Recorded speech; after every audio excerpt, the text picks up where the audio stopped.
다들 안녕하세요. 프로토 91회차 토신 정보방 환급 인증합니다. 당첨금은 세후 금액인 거 알고 계시죠? 다들 아시겠지만 한 경기 취소되어 당첨금이 반토막 났지만 그래도 당첨 모두 축하드리며 오늘 경기도 분석 시작해보겠습니다. 금일 첫 번째 경기 로더럼 대 셰필드 웬즈데이 분석 시작해 보겠습니다. 로더럼은 반드시 승리가 필요했던 퀸즈파크 원정에서 톰 이브스의 선제골을 지키지 못하며 패했다. 그 경기를 승리했다면 바로 윗순위 팀들과 승점 차를 줄일 수 있었는데 강등이 유력하다. 아직은 기회가 남아있지만 최소 45연승 이상을 기록해야 가능성을 볼 수 있다. 때문에 홈에서 열리는 이 경기에 사력을 다해야 한다. 이브스 외에도 휴길과 세리키, 논베 등 공격 자원을 모두 출전시킬 것이다. 셰필드는 최근 4경기에서 리그 선두인 레스터전을 제외한 3경기를 승리하며 22 초반 팀과 승점 차를 줄였다. 리그 중반까지만 해도 최하위를 달리며 강등이 유력했는데 최근 확실하게 반등했다.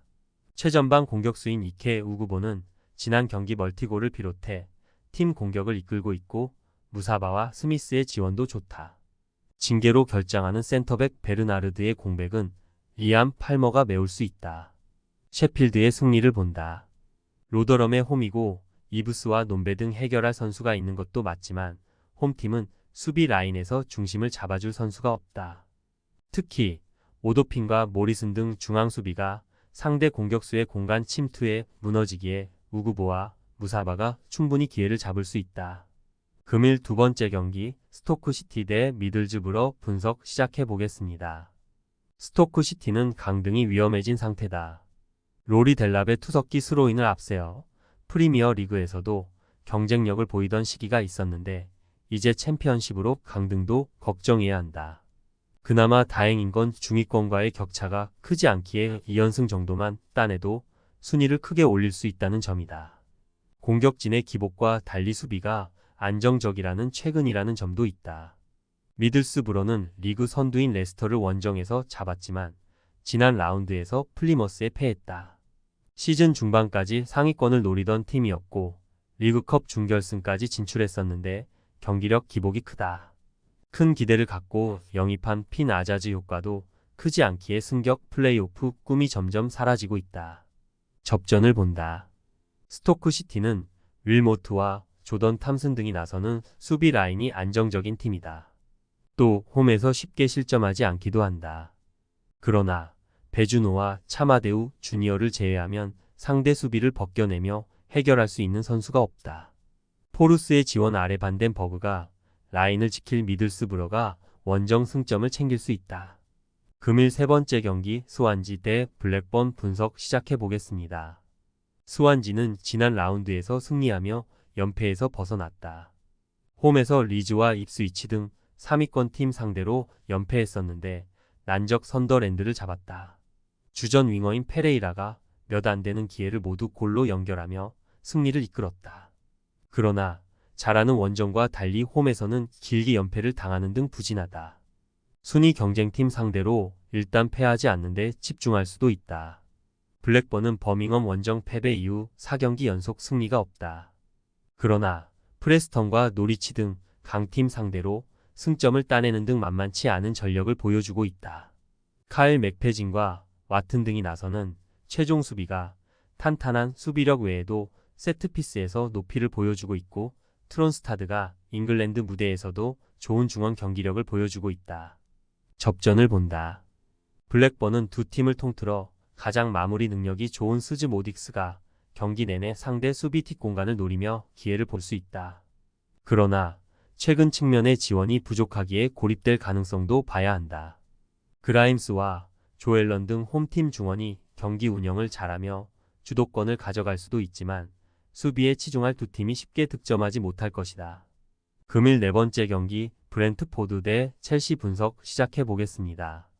브렌트포드는 울버햄튼 원정을 승리한 이후 리그에서 3연패를 당했다. 맨시티와 리버풀 등 우승권 팀들에 패한 건 그렇다 쳐도 하락세의 웨스트햄 원정 대패는 뼈아팠다.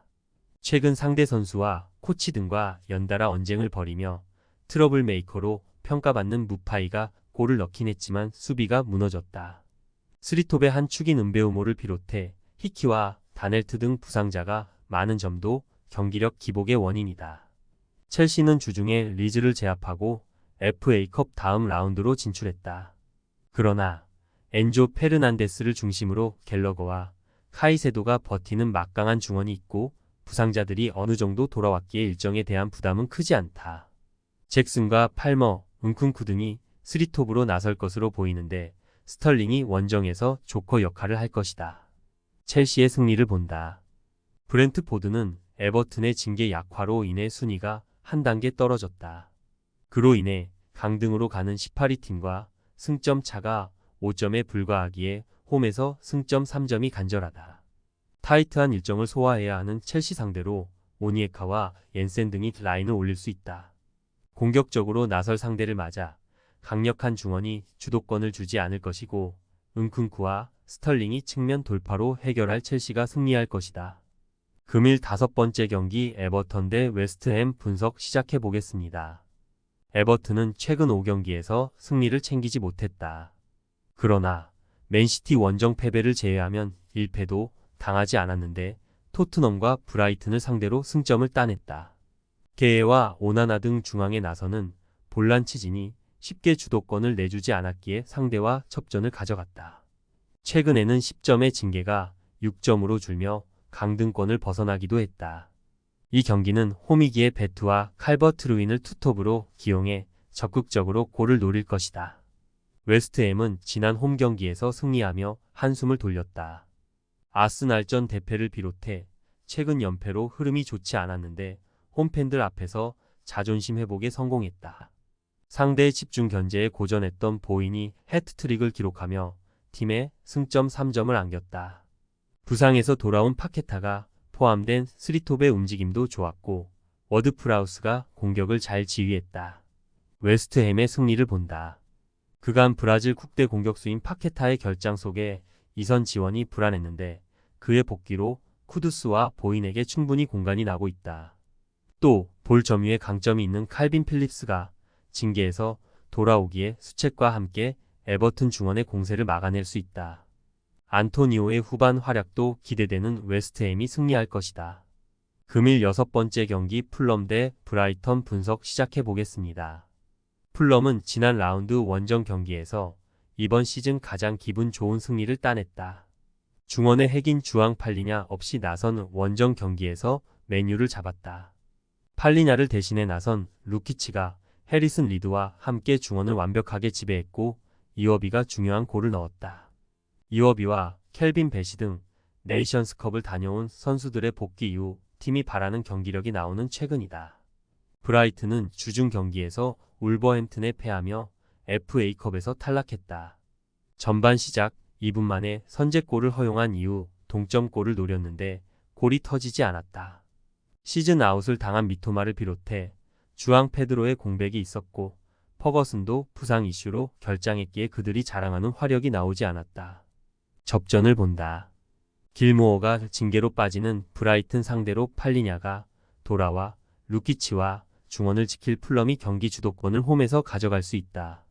브라이튼은 3일간 이 경기를 원정에서 소화하는 일정이기도 하다. 그러나 원정팀은 덩크와 반 헤케 등이 안정적으로 수비 라인을 지키며 경기에 임할 수 있다. 풀럼이 경기를 지배할 수도 있겠지만 원하는 최선의 결과를 받아들지 못할 것이다. 토신 최종 조합은 영상 아래 고정 댓글로 말 걸어주시면 토신 정보방에서 무료로 공유해드립니다. 제발 손해보면서 토토하지 말고 다같이 웃으면서 즐겁게 베팅합시다. 함께 하실 분들은 부담 갖지 마시고 편하게 말 걸어주세요.